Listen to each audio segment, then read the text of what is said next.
Elle doit être complètement excisée de notre chair. Nous sommes esprits, nous avons une âme, nous vivons dans un corps. Le corps et l'âme, ensemble, forment en fait ce que la Bible appelle la chair. Nous avons de bonnes Restez choses avec dans nous l'esprit. dans Jouissez de votre vie.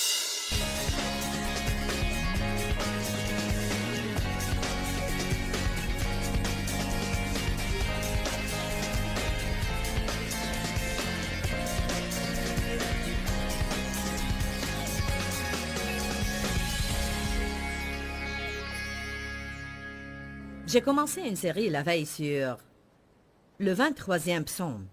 Le Seigneur est mon berger. Nous allons lire ce psaume au début de chaque session. Ce psaume est cité plus que tout autre peut-être pour réconforter les gens. Et Dieu veut nous réconforter. Amen.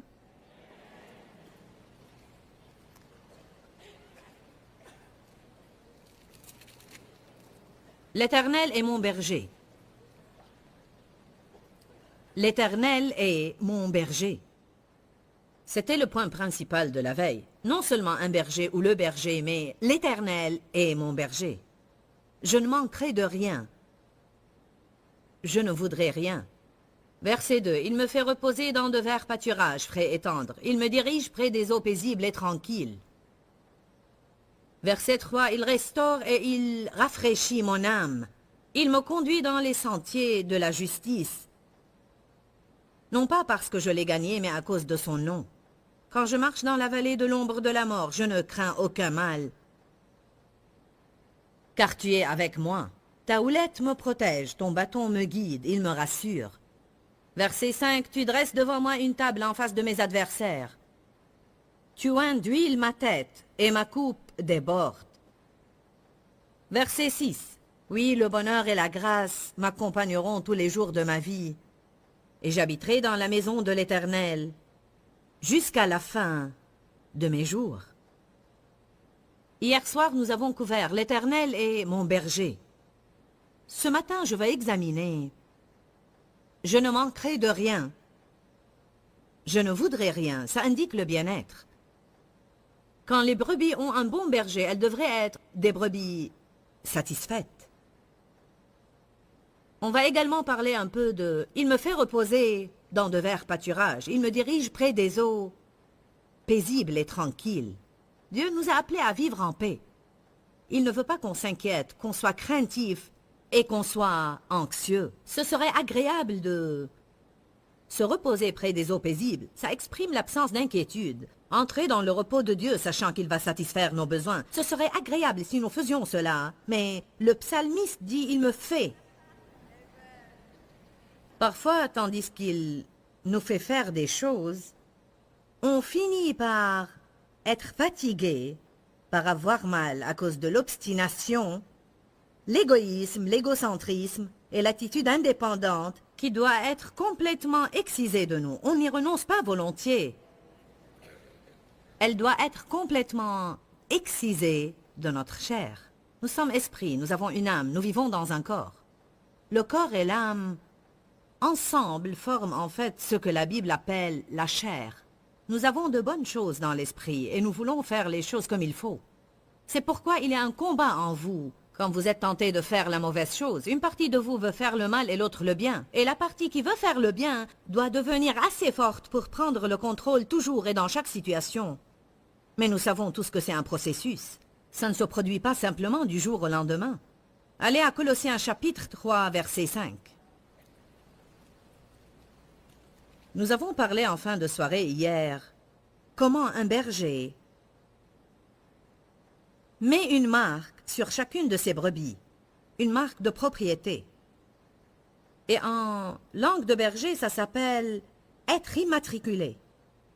Ces brebis sont désignées comme appartenant à un certain berger. Ainsi, si elles errent ou s'égarent et arrivent dans le pâturage de quelqu'un d'autre, on sait toujours à qui elles appartiennent. Eh bien, cette marque est faite avec ce que les bergers appellent un couteau d'abattoir.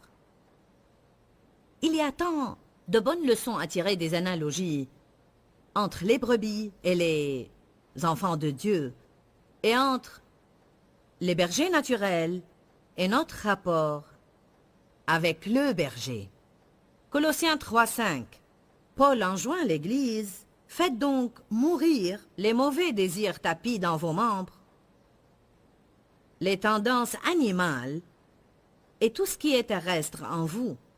Si vous étudiez le mot chair en grec, c'est le mot grec sarx, S-A-R-X, et il signifie tendance animale. Quand nous marchons selon la chair, nous pouvons agir bien mal parfois, n'est-ce pas? Voire nous choquer nous-mêmes parfois. Je n'arrive pas à croire que j'ai agi de cette manière. C'est tragique de voir comment on agit des fois juste parce qu'on n'obtient pas ce qu'on veut, quand on le veut, et comme on le veut. Mais tout le monde a cette tendance charnelle, et elle doit être corrigée en nous tous. Ce que vous éprouvez ne vous est pas unique du tout, mais tout le monde en fait l'expérience. Évidemment, certaines personnes passent plus facilement que d'autres personnes. Certaines doivent être traitées plus longtemps que d'autres. Parfois, c'est le produit de notre tempérament naturel et de notre personnalité. De même, dans la vie, il y a ceux qui sont plus commodes et ceux qui sont plus difficiles. Mais Dieu merci, il persiste avec nous jusqu'à ce que le travail soit fait. Dites, Dieu ne me lâchera jamais. Ainsi, Paul se sert ici d'un langage violent. Faire mourir la chair. Ok, Paul, comment est-ce que je fais ça? En fait, on fait mourir la chair quand on la renie, quand on refuse de la laisser faire à son idée. Quand on le fait, ça va faire mal. Le réalisez-vous? Exemple, si mon mari veut aller à un certain restaurant et moi je veux aller à un autre. Et je veux vraiment aller où je veux aller et je ne suis pas d'humeur à concéder. Mais ce jour-là particulièrement, il n'est pas d'humeur à céder non plus. En tant qu'épouse, qui selon la Bible est supposée être soumise, quand il y a un désaccord et ce désaccord tourne à la bagarre, c'est moi qui suis censée m'incliner. Donc, si je dis, Seigneur, je sais qu'en cet instant je dois rentrer en accord avec Dave et ça ne vaut pas la peine de se disputer pour ça, et donc je dis, bien sûr chérie, c'est d'accord, nous irons là où tu veux. Je pourrais le dire par obéissance à Dieu et je pourrais vouloir le dire du fond du cœur, mais ma chair pique une crise. Alors, avant d'être dompté quand la chair a un coup de colère, la tempête est bien visible. Tout le monde sait que ma chair pique une crise. Ma bouche peut vous dire que je pique une crise. Toutes mes émotions, mes expressions du visage et même mon langage corporel. Mais plus je laisse Dieu agir en moi, peu à peu, mon esprit devient plus fort et prend le contrôle sur la chair. Et ainsi, quoique je n'aime pas ce qui se passe, je peux me contrôler et ne pas faire un scandale. C'est comme une deuxième étape. Et finalement, honnêtement et en vérité, nous pouvons grandir jusqu'à pouvoir concéder. Et ça ne fait même pas mal. Parce que mourir veut dire ne plus sentir la douleur. Si jamais on sent la douleur, quand on n'en fait pas à sa tête, ça veut dire qu'il y a quelque chose dans cette chair qui est encore vivant. L'apôtre Paul a dit, ce n'est plus moi qui vis, c'est Christ qui vit en moi. Quand on en vient au point où on peut dire le moi est mort, à ce moment-là, on est libre parce qu'on ne sent pas la douleur. Quand on apprend que les gens parlent de nous, c'est plutôt... Je prierai pour eux, mais je sais qui je suis en Christ et je sais que mon cœur est droit. On n'a pas à souffrir des jours ou des mois ou même des années parce que quelqu'un nous rejette ou quelqu'un ne parle pas de nous gentiment parce que si ce moi est mort, alors je ne me soucie pas trop de ce que vous pensez. C'est entre vous et Dieu, c'est votre problème. Mais ça prend du temps pour y arriver. Paul signifiait beaucoup de choses quand il a dit « Ce n'est plus moi qui vis ». Écoutez-moi, car je veux vous donner de bonnes nouvelles ce matin. Je n'avais jamais pensé le faire tout le long de mon ministère. Mais comme j'étudiais Galates 2:20 la semaine dernière pour un autre enseignement sur entrer dans le repos de Dieu, et comme j'examinais des écritures telles que Colossiens 3, faire mourir la chair, la priver de sa puissance, à régner sur vous. Et même une écriture que nous allons regarder sous peu. Philippiens 4, où Paul a dit « Car j'ai appris à être content, satisfait et sans inquiétude, quel que soit l'état où je me trouve. Si je suis dans l'abondance, je suis content, et si je n'ai presque rien, je suis content. » La clé est qu'il dit qu'il l'a appris. Mais voici ce que j'ai fait. Je n'y avais jamais pensé pendant 27 ans à étudier la parole. Je me suis demandé depuis combien de temps Paul était-il converti quand il a écrit Galates, Colossiens et Philippiens. Je me suis demandé combien de temps avait-il marché avec Dieu avant qu'il n'ait pu dire ça. Et qu'est-ce que j'ai découvert? Il avait marché avec Dieu au moins 25 ans quand il a écrit Galates 2, verset 20. Ce n'est plus moi qui vis. 35 ans quand il a dit « Faites mourir la chair, privez-la de sa puissance ». Et 36 ans quand il a dit « J'ai appris comment être content ». Eh bien, ça m'a encouragé. Je veux dire, ça m'a vraiment encouragé. Juste parce que Paul affirme ces choses ne veut pas dire qu'il les a dit quelques jours après son expérience sur son chemin vers Damas, qui d'ailleurs était absolument étonnante. Je veux dire, il a appris que Jésus était vrai. Tout à coup, une lumière venant du ciel resplendit autour de lui. Il tombe de son cheval, devient aveugle pour plusieurs jours jusqu'à ce que quelqu'un lui impose les mains pour être rempli du Saint-Esprit. Comment ne pas être plein de foi et grandir du jour au lendemain quand on a ce genre d'expérience? Vous savez pourquoi? Parce que les expériences ne vous mûrissent pas. Peu importe le nombre d'expériences miraculeuses que vous avez, elles ne vous rendront pas spirituellement mûrs. La seule chose qui nous aide à grandir, c'est éprouver, tenir et devoir faire confiance à Dieu, être mis dans des conditions qu'on ne souhaite pas et devoir dire finalement, ou bien je vais être ennuyé toute ma vie, je vais être contrarié et fâché et avoir des problèmes toute ma vie, ou bien je vais apprendre à faire les choses comme Dieu. Amen. Est-ce que ça encourage quelqu'un ici de savoir que ça a pris Paul un bon moment aussi? Faire mourir la chair.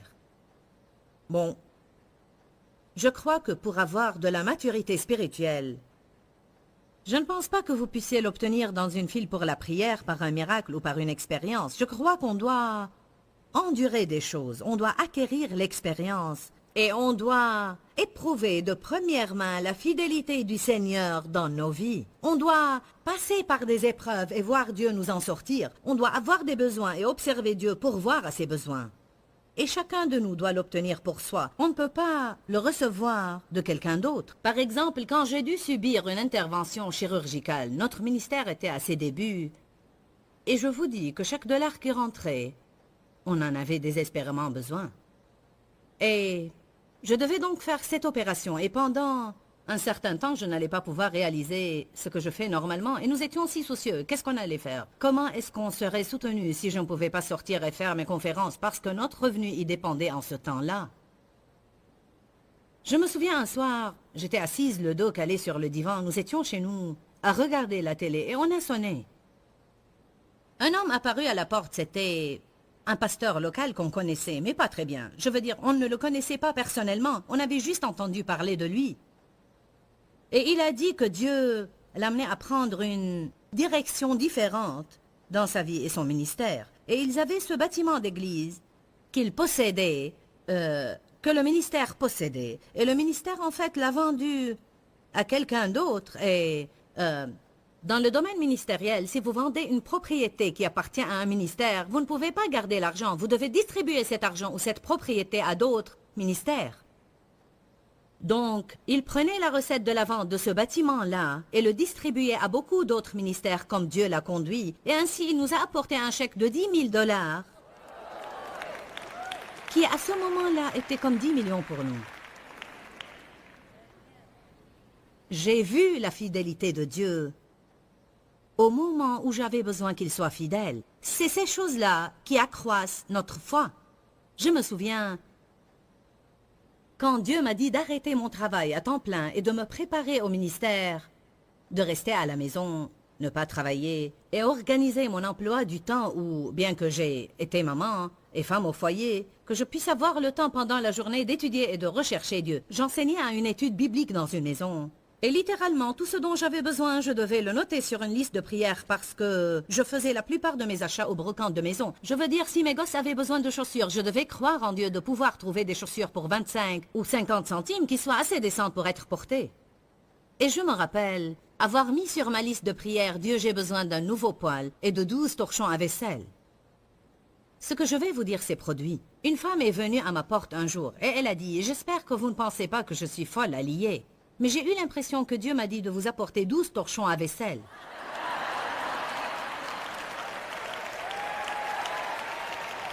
Gloire à Dieu! Je sautais tout autour de la maison. Alléluia! Gloire à Dieu! Elle a probablement pensé que j'étais insensée. Je vous dis et je certifie, tels sont les temps où votre foi est établie en Dieu, et tels sont les temps où vous prouvez la fidélité de Dieu. Quand vous subissez des choses, et si je n'avais pas eu besoin de ces 12 torchons à vaisselle, et si je pouvais les acheter, alors je ne pourrais pas avoir confiance en Dieu pour mes besoins maintenant, qui sont beaucoup plus que 10 000 $ ou 12 torchons à vaisselle. Nous avons souvent besoin de quelqu'un au ministère qui a des qualifications précises, mais nous ne pouvons pas mettre une annonce dans le journal car nous allons recevoir un nombre de candidats, mais ils ne vont pas être le genre de personnes que nous souhaitons. Et ainsi, on doit vraiment avoir confiance en Dieu pour les employés dont on a besoin, non seulement pour leurs qualifications, mais aussi l'attitude qu'il faut et la maturité spirituelle, et ce n'est pas facile d'y arriver, je vous le dis. Nous avons vu Dieu au cours des années toujours pourvoir pour nous et nous apporter exactement ce dont on a besoin, quand on en a besoin. J'ai vu Dieu me donner fréquemment la vigueur physique, quand mon corps me causait beaucoup de problèmes et je sentais qu'il n'y avait pas moyen de me lever et de prêcher là.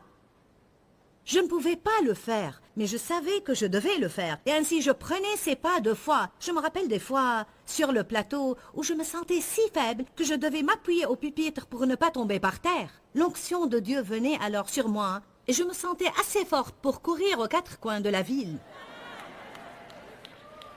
Et quand je terminais ce que je devais faire... Oh. Dieu nous donne la force et le pouvoir de faire ce qu'on doit faire. Il pourvoit, il amènera les personnes qu'il faut dans votre vie, il pourvoira à vos finances. Le Seigneur est mon berger, je ne voudrais rien.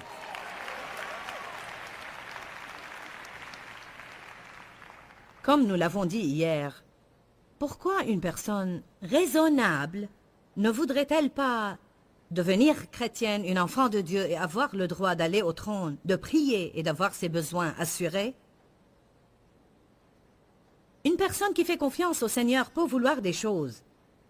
Elle peut être en attente sur des choses, mais en même temps être très satisfaite. Il n'y a aucun mal de vouloir des choses, mais Paul dit « J'ai appris à être content, satisfait au point où je ne suis pas dérangé. » Je veux des choses. Mais je veux apprendre à être content au point où même si je veux voir ce changement, je peux ne pas être dérangé et à être satisfait dans l'état où je me trouve. Vous savez, je crois que c'est presque un art d'apprendre à être content là où vous êtes en chemin vers là où vous allez. Je m'aventure à dire que la plupart des gens ratent une grande partie de leur vie et une grande partie de la joie que Dieu veut leur donner. Parce qu'ils pensent toujours « je serai tellement heureux quand ». Vous savez quelque chose, je me reprends moi-même à le dire tout le temps et j'essaye de briser cette habitude. Je serai heureuse... Je serai heureuse quand vendredi soir viendra parce que nous allons à ce restaurant que j'aime. Je serai heureuse quand cette situation-là est révolue. Je serai heureuse quand, je serai heureuse quand, je serai heureuse... Ah, je serai heureuse quand il sera temps d'aller à telle ville ou à telle ville. Est-ce que vous vous entendez dire cela? Commencez à vous écouter. Je serai content quand, je serai heureux quand, je serai heureux quand. Bon, que dire de maintenant? Quand allons-nous être heureux maintenant? Si je suis toujours heureux quand, alors je rate ma vie tout entière. Parce que notre vie est dans le présent, non pas dans le futur ou dans le passé, mais maintenant. Bien que j'apprécie et j'aime faire ces conférences, vous savez, je travaillais tout le temps dans ces conférences et j'en ai fait tellement. Maintenant, nous en faisons environ 18 par an. Il y avait un temps où j'en faisais 36 par an. En plus d'autres choses. Celles-là étaient les années formatives, les années du début, où bien que nous travaillions dur maintenant, nous devions travailler encore plus dur alors. Je me rappelle un temps où je pensais, j'allais à la conférence et je pensais, je serai contente quand ça sera terminé. Non parce que je n'éprouvais aucun plaisir à les faire, mais parce qu'on avait l'habitude de penser comme ça. Vous savez, je serai heureuse quand samedi viendra, je pourrai rentrer et me détendre. Dieu m'a dit, tu fais tant de conférences, pendant que tu y es, vaut mieux apprendre à les apprécier ou tu ne vas jamais te réjouir. Et donc j'apprécie ce que je fais. Je veux avoir plaisir à être ici. Je ne veux pas le prendre comme... Je serai heureuse quand ce sera fini. Je ne veux pas que les dirigeants de la louange et les musiciens et les gens qui nous accompagnent, il y a 50 personnes qui voyagent avec nous et je ne les veux pas avec moi à chaque conférence à penser « je serai heureux quand ce sera fini ». Ce n'est pas comment Dieu voudrait qu'on soit. Il veut qu'on apprécie tout ce qu'on fait. Il veut que nous jouissions de chaque aspect de notre vie. Ne pas détester votre travail et ne pas attendre impatiemment vendredi soir.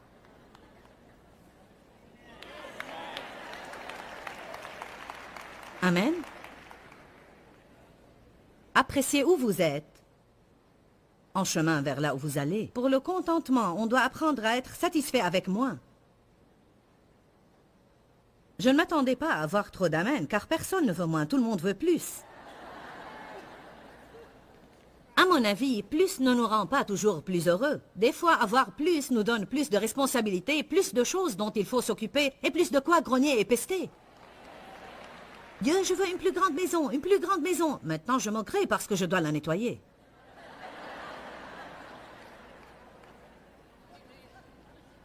Ah, Dieu, je veux un mari, je veux un mari. Mais nous n'avons pas besoin d'en parler.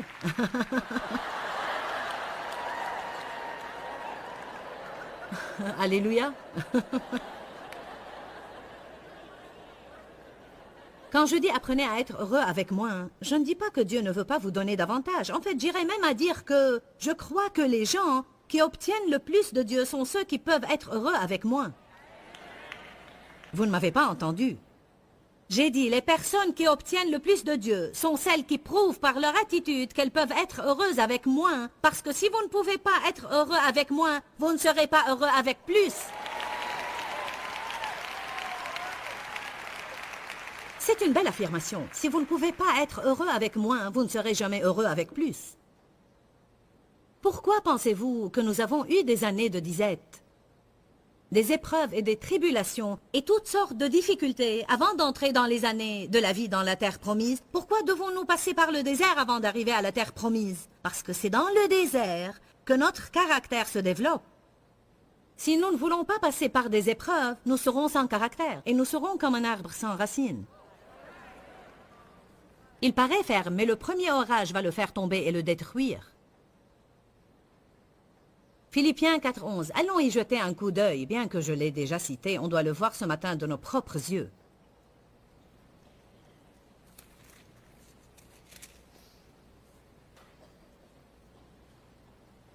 Paul a dit, ce n'est pas en vue de mes besoins. Philippiens 4, verset 11. Ce n'est pas en vue de mes besoins que je dis cela, car j'ai appris à être content dans l'état où je me trouve. Satisfait au point où je ne suis pas dérangé ou inquiété, quelles que soient les circonstances où je me trouve. Ouh, Jésus! Verset 12. Je sais être réduit à vivre humblement dans des circonstances serrées et je sais vivre dans l'abondance et l'apprécier. En tout et en toutes circonstances, j'ai appris le secret de faire face à chaque situation, que ce soit la satiété ou la faim, dans l'abondance et la profusion, ou dans la disette et le besoin. Verset 13. Ayant la force pour tout faire par le Christ qui me fortifie. Quand Paul a dit « Je puis tout par celui qui me fortifie », il n'a pas voulu dire « Je peux faire ce que je veux ». Et Dieu me fortifiera. Il a voulu dire, j'ai la force d'avoir en abondance et me conduire avec ferveur. Et j'ai la force de ne pas avoir assez et me conduire toujours avec ferveur. Souvenez-vous de demeurer dans la parole continuellement. Nous vous aimons. Continuez dans la parole. Nous allons prier pour vous, prier pour nous. Que Dieu vous... Pourquoi, Seigneur, pourquoi? Dans ce livret, Joyce Meyer nous enseigne à travers la parole comment être délivré de la confusion. Pour obtenir ce livret gratuitement, écrivez-nous à Joyce Meyer, boîte postale 40095-6300, Larnaca, Chypre. Ou bien visitez notre site web www.joycemeyer.org/fr.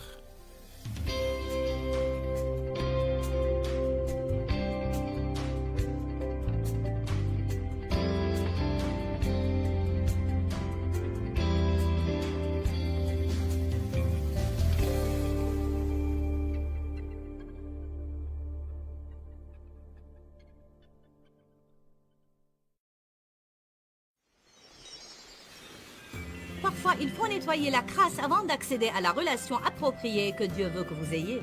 Je vous dis que parfois les choses semblent se défaire avant d'être rassemblées et remises en ordre. M'entendez-vous? Restez avec nous dans Jouissez de votre vie.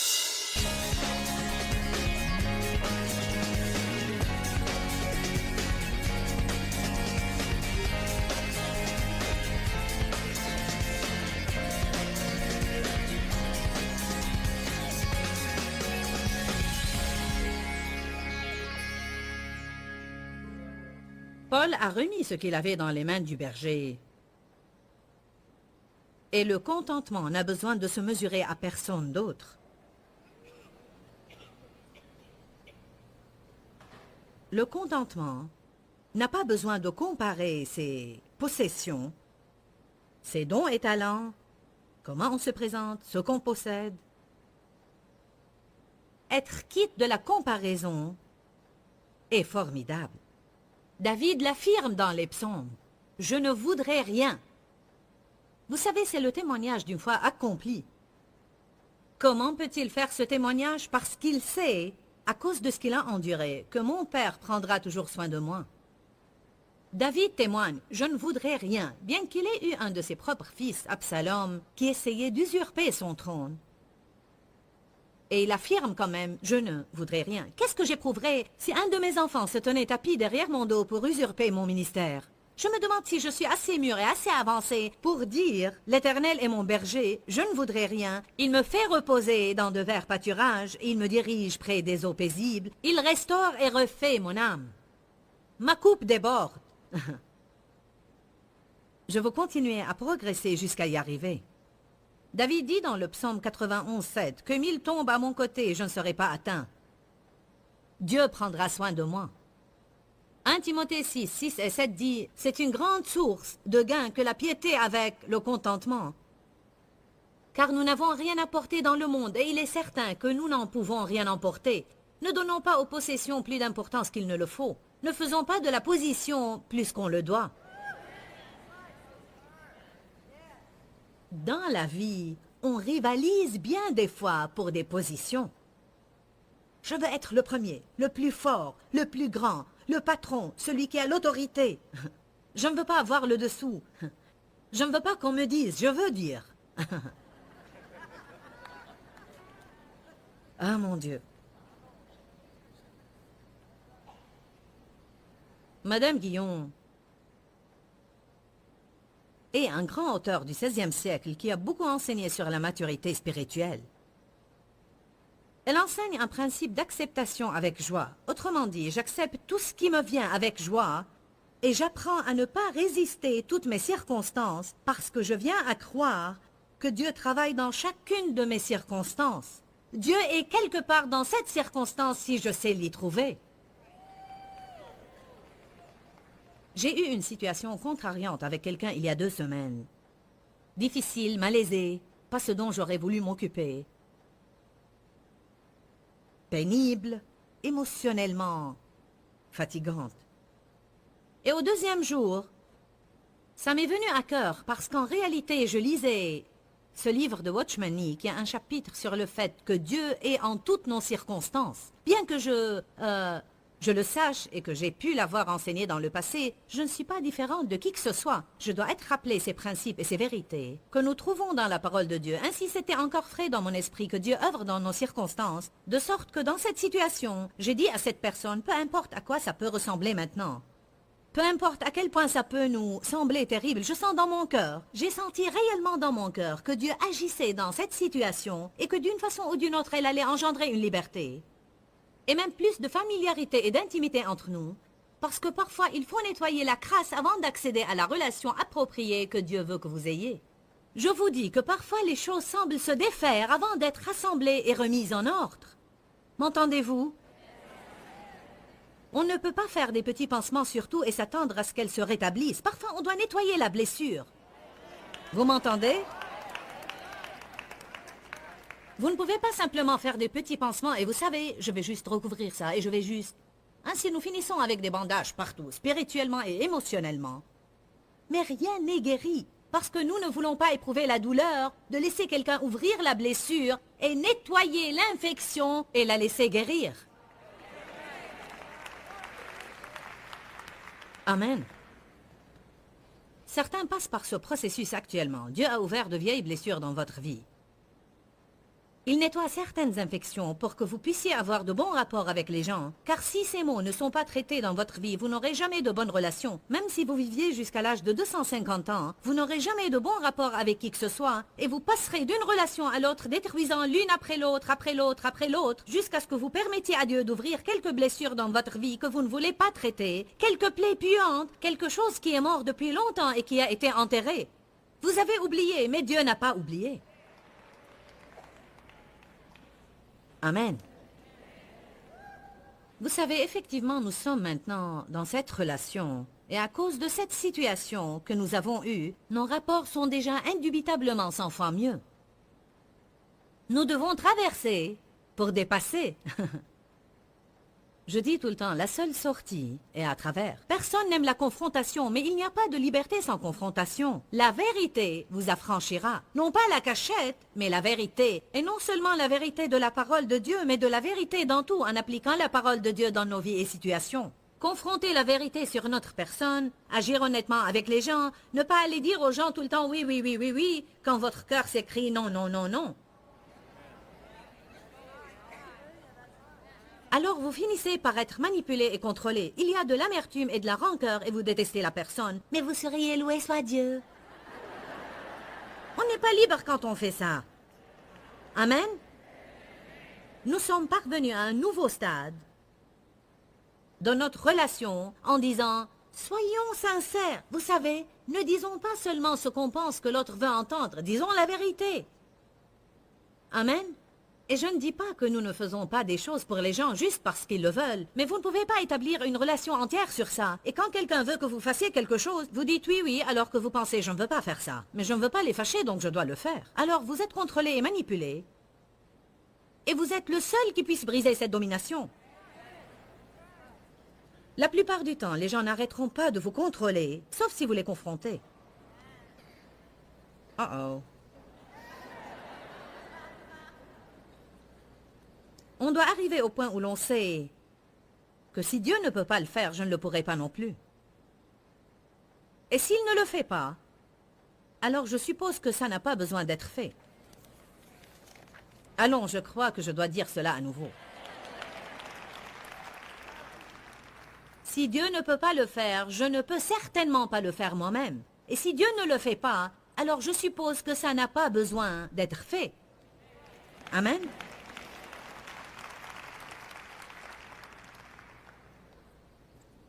Nous devons être contents sous son gouvernement. Joseph est un parfait exemple de ce principe. Considérez Joseph. Aucun murmure de sa part n'est transcrit pendant ses années en prison pour un crime qu'il n'a pas commis. Allez à 1 Pierre 2, je vais vous montrer quelque chose qui va vous irriter si fort. Au moins c'était l'effet sur moi. La première fois que j'ai lu ça, j'ai dit « Tu plaisantes ?» 1 Pierre 2, 19 à 21. Verset 19. On est considéré louable, approuvé, accepté, digne d'appréciation, si par respect pour Dieu on supporte des peines que l'on souffre injustement. Quoi? Verset 20. En effet, quelle gloire y a-t-il à supporter patiemment les coups si vous avez commis des fautes?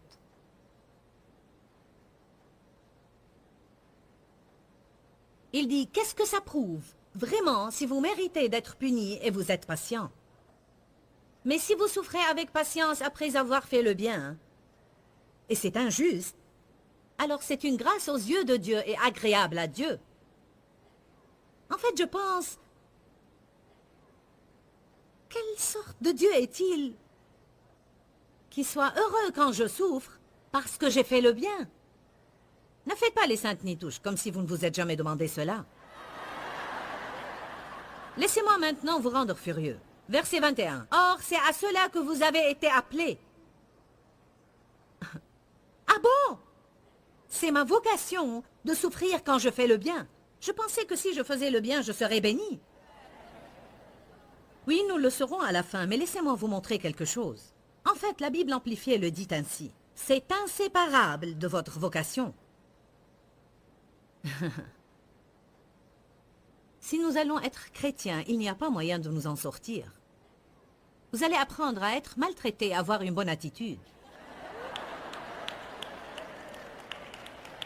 N'est-ce pas là le plus grand aïe que vous ayez jamais entendu dans votre vie? Impossible de trouver la chair de qui que ce soit ici qui soit encouragé à l'entendre. Pas une. Verset 21. Parce que Christ aussi a souffert pour vous, vous laissant un exemple, afin que vous suiviez ses traces. Mais de quoi s'agit-il ici? Ça m'a pris des années pour constater ceci. Ces écritures m'ont tracassé pendant des années et finalement je les saisis. Ce n'est pas ma souffrance imméritée qui plaît à Dieu. C'est moi exhibant une bonne attitude quand je souffre injustement qui plaît à Dieu. Parce que c'est un témoignage que, peu importe ce qui se passe dans ma vie, je te fais confiance.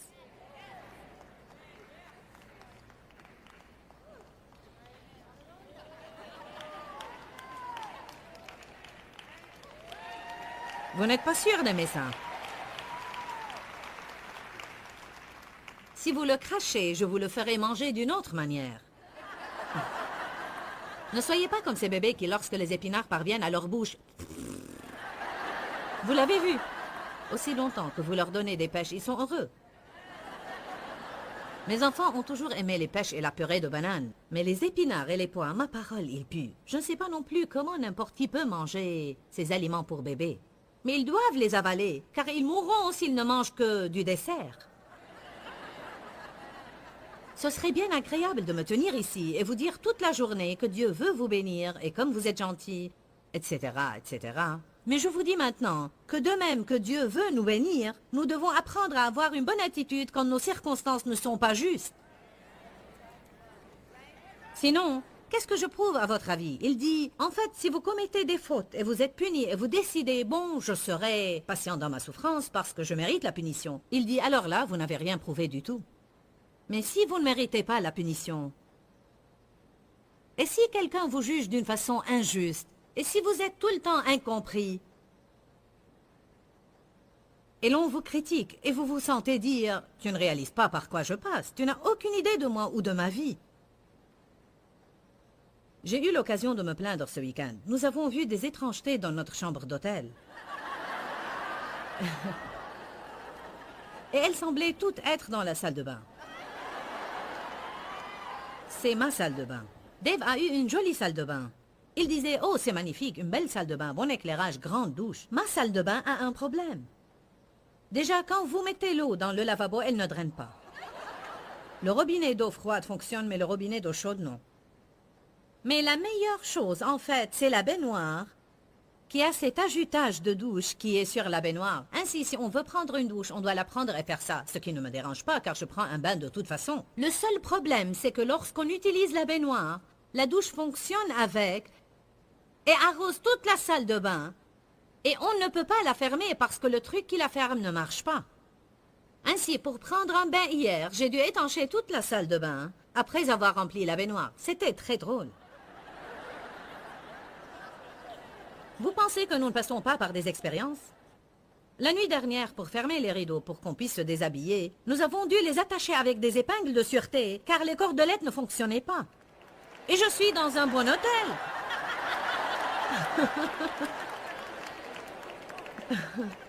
Loué soit Dieu. Dave a dit, mais le lit ici est très confortable et ma douche est très bonne et grande. Il y a des jours où l'on doit rechercher quelque chose de bon et décider d'en parler. Et ne pas maugréer au sujet de toutes ces choses qu'on n'apprécie pas, car il y en aura toujours en abondance. Les brebis sont têtues. Certaines sont ce que les bergers appellent des chenilles de barrière. Elles ne cessent de sortir et errer dans d'autres pâturages. Elles doivent toujours être ramenées par le berger, toujours être gardées et doivent toujours être punies. Les brebis ont ça de bon, c'est que bien qu'elles soient bêtes, elles ont le cœur tendre. Je veux dire, les brebis ne sont-elles pas adorables? Oh, adorables! Comme elles sont mignonnes. J'en ai vu quelques-unes à la télé l'autre jour avec cette belle toison laineuse et ses petites pattes maigres. Et à les voir trottiner, j'ai pensé comme elles sont gracieuses. Rien n'est plus mignon qu'un petit agneau. Dieu peut travailler avec les brebis, mais les chèvres, ça, c'est une autre histoire. Dans Matthieu chapitre 25, commençant vers le verset 31, la Bible dit, quand Jésus reviendra, il séparera les brebis des chèvres. Il mettra les brebis à sa droite et elles entreront la vie éternelle. Les chèvres seront à sa gauche et s'en iront au châtiment éternel. On a intérêt à en savoir plus sur la différence entre les brebis et les chèvres, car je veux être une brebis et non pas une chèvre. J'ai découvert en réalité que les chèvres font toujours mé. Et les brebis font bah.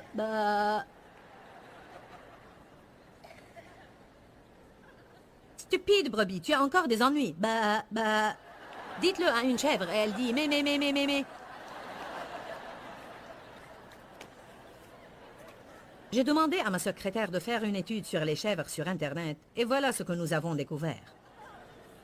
Une chèvre est intelligente, sensible, espiègle, prompte à réagir à l'attention et l'affection individuelle. Quand j'ai entendu ça, j'ai pensé, elles ne m'ont pas l'air trop mauvaises. Mais c'est en surface. Elles sont également impulsives, imprévisibles, malignes et contradictoires. Et j'ai découvert que Dieu préférerait avoir une brebis qui a un cœur tendre et plutôt niaise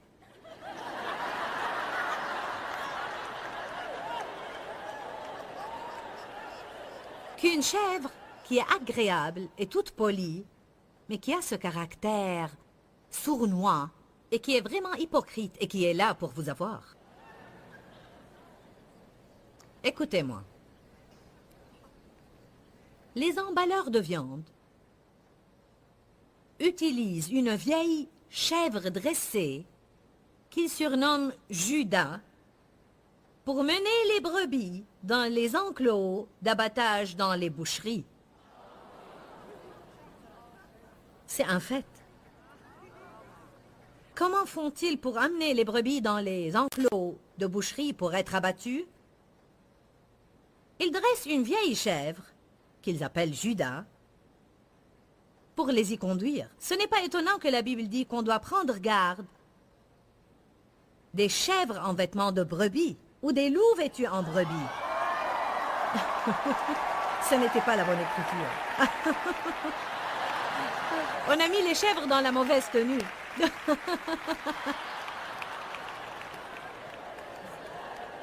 Ce n'est pas étonnant que la Bible nous enjoint de rester à l'écart des chèvres. Certains ont des chèvres pour amis.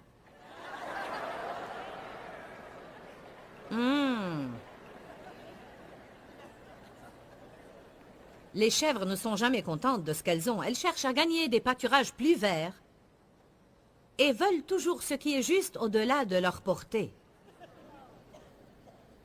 Elles ne sont pas de bonnes suiveuses. Elles préfèrent diriger ou aller au loin toutes seules.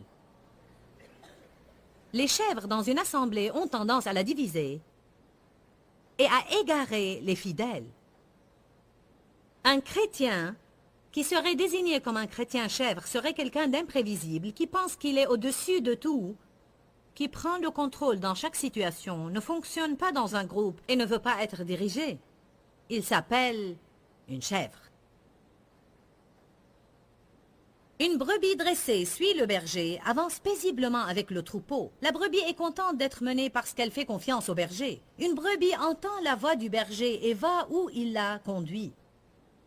Mais une chèvre va à son gré, ainsi suscitant la désunion en ceux avec qui elle rentre en contact.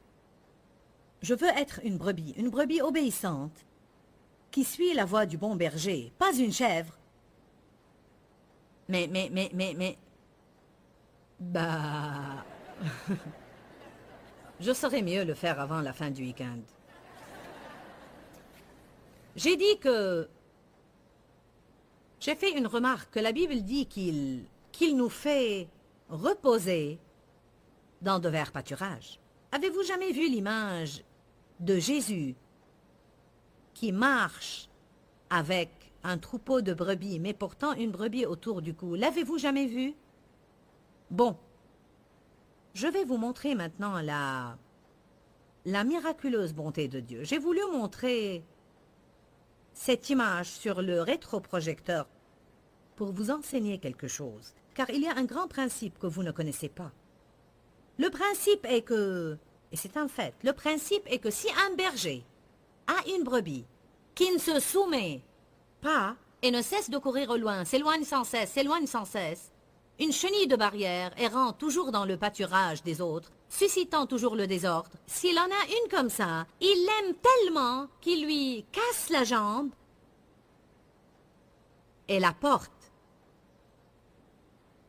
Ainsi, le temps que la jambe guérisse, la brebis est si accoutumée à être près du berger et a appris tellement les voies du berger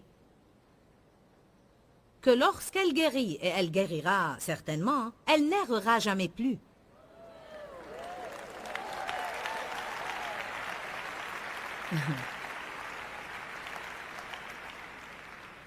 J'aime cette analogie parce que je me rappelle les années de ma vie où il se passait des choses et je pensais, mon Dieu, tout ça n'a vraiment aucun sens.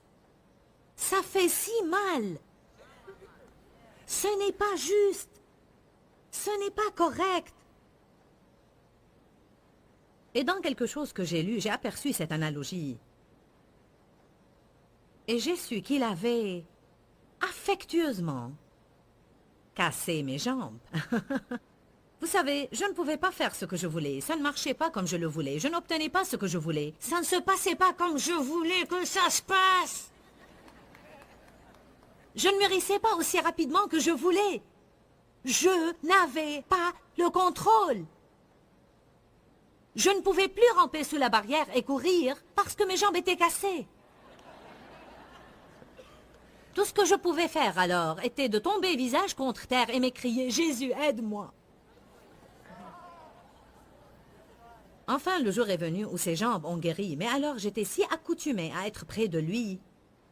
Je ne veux être nulle part d'autre. Amen. Maintenant, écoutez-moi. Souvenez-vous de ce que je vous ai dit hier au sujet de mon journal et comment, quand Dieu fait des choses spéciales pour moi, je les note. Parce que quand il agit, je veux le voir. Eh bien, vous allez participer à l'une de ces expériences parce que j'ai cherché et cherché une image à vous montrer sur le rétroprojecteur. J'ai cherché dans différentes librairies, mais ne pouvais trouver cette peinture nulle part. J'ai demandé à nos gens d'aller sur Internet et de m'en trouver une reproduction. La seule qu'ils ont pu trouver était du genre brumeux et flou. Et plus on l'agrandissait, plus elle devenait floue. Et j'ai pensé... Ah, je veux que les gens puissent voir ceci. Bon alors, apportez mon image. Je veux vous montrer ce que quelqu'un m'a apporté hier soir, peinte pour moi, n'ayant pas la moindre idée de ce que j'allais prêcher là.